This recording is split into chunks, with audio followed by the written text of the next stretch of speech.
జై శ్రీరామ్. నమస్కారం అండి. 2025 సంవత్సరం మార్చ్ 29వ తేదీ షష్టగ్రహ కూటమి ఏర్పడబోతున్నది. ఈ షష్టగ్రహ కూటమి వల్ల మనకి సమాజానికి ఎలా ఉండబోతున్నది, మరియు ద్వాదశ రాశుల వాళ్ళకి ఎలా ఉంటుంది అని ఒక తెలుసుకునే ప్రయత్నం చేద్దాం. ఇక్కడ చాలా వరకు చూస్తున్నాం, చాలా మంది అంటే కొంతమంది కామెంట్స్ చేస్తూ ఉంటారు. ఒక్కొక్కరు ఒకలాగా చెప్తూ వస్తున్నారు. అంటే ఒక జ్యోతిష్కుడేమో బాగుందంటాడు, ఒక జ్యోతిష్కుడేమో బాలేదంటున్నాడు. ఇలాంటి కన్ఫ్యూజన్ ఎక్కువ ఏర్పడబోతున్నది మన ప్రజలకు. ఇక్కడ ఒక చిన్న లాజిక్ అండి. మనకి స్వజాతకం అనేది ఉంటుంది.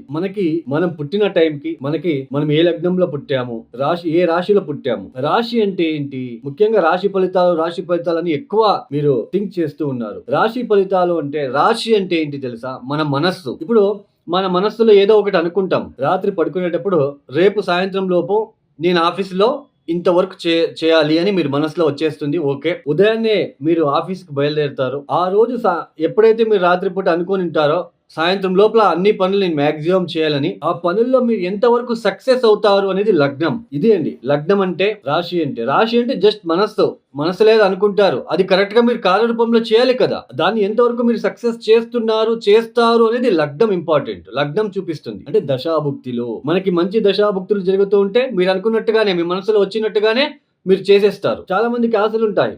నేను కారు కొనుక్కోవాలి, బస్సు కొనుక్కోవాలి, లేదా ట్రావెల్స్ ఓపెన్ చేయాలి, లేదా ఒక మంచి బిజినెస్ ఓపెన్ చేయాలి, ఇలాంటివి అనుకుంటారు. బట్ దాన్ని చేయాలి కదా, దాన్ని కార్యరూపంలోకి రావాలి కదా. అది అప్పుడు మనం లగ్నాన్ని చూస్తాము. అంటే ఆ లగ్నం నుంచి ఏ గ్రహాలు ఎక్కడెక్కడ ఉన్నాయి, ఏ దశాభుక్తి జరుగుతుంది, సో ఆ దశాభుక్తి వీళ్ళకి యోగిస్తుందా, సో ఆ దశాభుక్తి వచ్చినప్పుడు ఏ పరిహారాలు చేసుకోవాలి. Simple remedies, thousands of simple remedies ఉన్నాయి. కానీ ఇప్పుడున్న ప్రజలకు ఎలా ఉంటుందంటే, ఆ థౌజండ్స్ ఆఫ్ సింపుల్ రెమెడీస్, ఇప్పుడు సింపుల్ రెమెడీస్ అంటే ఏంటి? ఒక చిన్న ఎగ్జాంపుల్ చెప్తాను. కుజుడు ఇబ్బంది పెడుతూ ఉన్నప్పుడు ఈ సాంసారిక విషయంలో ఇబ్బందులు ఉంటాయి. కుజుడే మెయిన్ మాంగళ్యకారకుడు. మనకి భార్యాభర్తల మధ్య సరైన పొంతన లేకుండా ఇబ్బందులు చాలా అనుభవిస్తూ ఉంటాము. మెయిన్ కుజుడు. ఇలా కుజుడుతో ఇబ్బంది పెడుతున్నప్పుడు ఒక 11 మంగళవారాలు కందిపప్పుతో చేసిన బొబ్బట్లని సుబ్రహ్మణ్య స్వామి ఆలయానికి వెళ్ళి నమస్కారం చేసి, మీ మనసులో ఉన్న చిన్న కోరికలను, అదేదైతే మీరు ఇబ్బందులు పడుతున్నారో చెప్పుకొని, కుజగ్రహ దోష నివారణ వల్ల మొక్కుకొని, మీరు ఆ కందిపప్పుతో చేసిన బొబ్బట్లని నలుగురికి తినిపించండి, పెట్టండి వాళ్ళు తినడానికి. లేదా ఆవులకి తినిపించండి, ఎద్దులకి తినిపించండి. రోడ్ సైడ్ ఉంటున్న ఎంతో ఎద్దులు, ఆవులు రోడ్ సైడ్ సిటీలో అవి పేపర్లు అవి తినుకుంటూ వెళ్తూ ఉంటాయి. సో అలాంటి ఆవులకి, ఎద్దులకి తినిపించండి. ఆ గ్రహ నెగిటివ్ ఇంపాక్ట్ ఖచ్చితంగా తగ్గుతుంది. ఒక చిన్న ఎగ్జాంపుల్ చెప్పారు. థౌజండ్స్ ఆఫ్ రెమెడీస్ ఉన్నాయి. సో అలాంటి థౌజండ్స్ ఆఫ్ రెమెడీస్ కాకుండా ప్రజలకు ఎలా అంటే, ఒక చిన్న హోమం చేయించగానే మనకు ఆ నెగిటివ్ ఇంపాక్ట్ తగ్గాలి, ఇలాంటి ఆలోచనలు ఎక్కువగా ఉంటాయండి.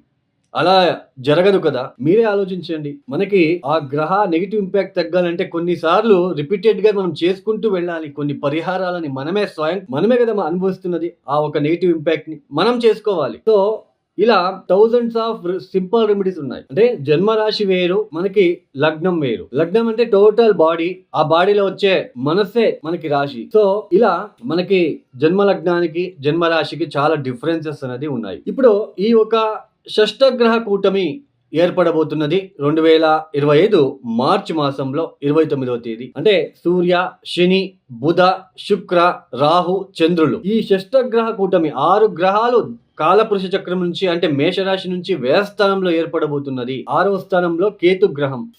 కొద్దిగా స్కిన్ రిలేటెడ్ ఇష్యూస్ ఎక్కువ రావడానికి అవకాశాలు ఎక్కువగా ఉంటాయి. తర్వాత కాలపురుష చక్రం నుంచి, అంటే మేషరాశి నుంచి ఎన్నో స్థానంలో 6 గ్రహాలు కలుస్తున్నారు? 12వ స్థానంలో. నిద్రాహీనత కనిపిస్తూ ఉంటుంది జనాల్లో, అంటే ప్రజల్లో నిద్రాభంగము, కంటికి సంబంధించిన ఏదైనా ఇన్ఫెక్షన్ లాంటిది క్రియేట్ అవడానికి అవకాశాలు ఉంటాయి. కంటికి సంబంధించిన వ్యాధులు, ఒక వైరస్ లాగా ఏదైనా స్ప్రెడ్ అవ్వడానికి కూడా చిన్న ఛాన్సెస్ ఉంటుంది. అంటే మనకి ఆల్రెడీ వస్తూ ఉంటుంది. కంటికి వస్తే అద్దాలు పెట్టుకుంటాము, అది వైరస్ లాగా.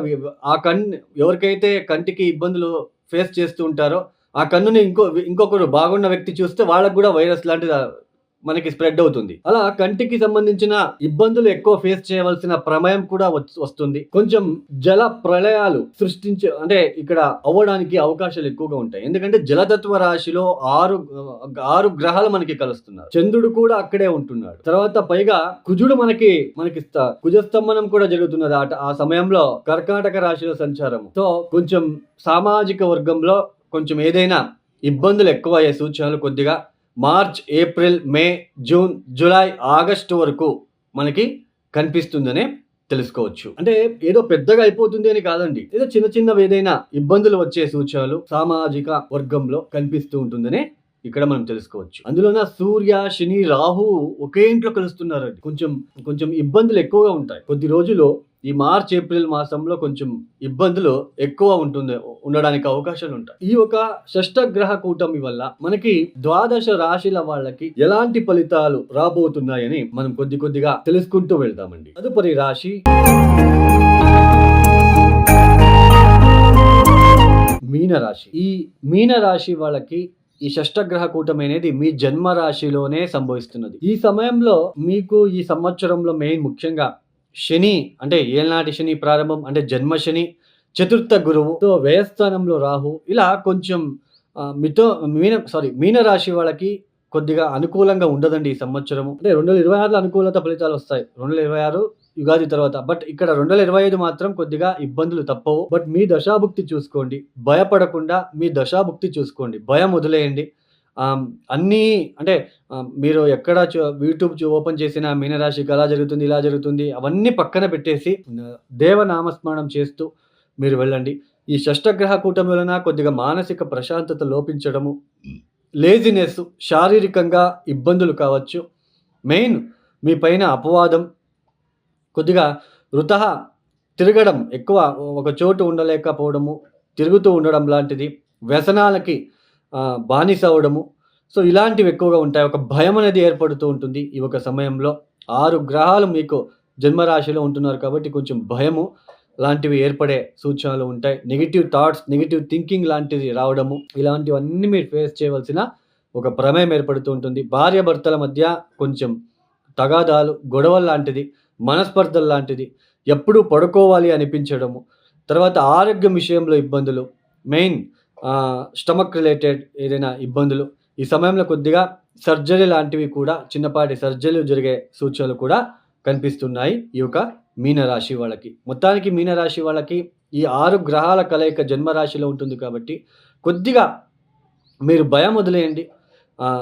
మీరు ఎక్కువ శివ పంచాక్షరి మంత్రం, మృత్యుంజయ మంత్రం, తర్వాత ఈ యొక్క కాలభైరవేశ్వర గాయత్రి మంత్రం చదువుకోవడానికి ప్రయత్నం చేయండి. ఈ సమయంలో ఏ పూజలు కూడా చేసుకోవడానికి ఇక్కడ మీకు మనస్సు రాదు. అలాంటి సిచ్యుయేషన్నే ఏర్పడుతూ ఉంటుంది. అయినంత మీరు ప్రయత్నం చేయండి. ప్రతిరోజు అట్లీస్ట్ ఏదైనా కాలభైరవేశ్వర టెంపుల్లో కూర్చొని ఒక 10 నిమిషాలు కూర్చొని రావడానికి ప్రయత్నం చేయండి. లేదా టెంపుల్లో ఏదైనా సేవ లాంటిది కూడా మీరు చేయడానికి మీరు ప్రయత్నం చేసుకోండి. మొత్తానికి మీనరాశి వాళ్ళకి కొద్దిగా నెగిటివ్ ఇంపాక్ట్ ఎక్కువ ఉంటుంది కాబట్టి కాస్త జాగ్రత్తలు మీరు పాటిస్తే మంచిది. తర్వాత ఈ యొక్క మీనరాశి వాళ్ళు ఎక్కువ కాలభైరవేశ్వర ఆరాధన, మృత్యుంజయ మంత్రం చదువుకోవడము, శివ పంచాక్షరి మంత్రం చదువుకోవడము అయినంత మీరు చేసుకోవడానికి ప్రయత్నం చేయండి. ఈ యొక్క వీడియో మీకు నచ్చితే లైక్ చేయండి, షేర్ చేయండి, సబ్స్క్రైబ్ చేసుకోండి. సర్వే జనం సుఖినో భవంతు. ధన్యవాదములు. జై శ్రీరామ్.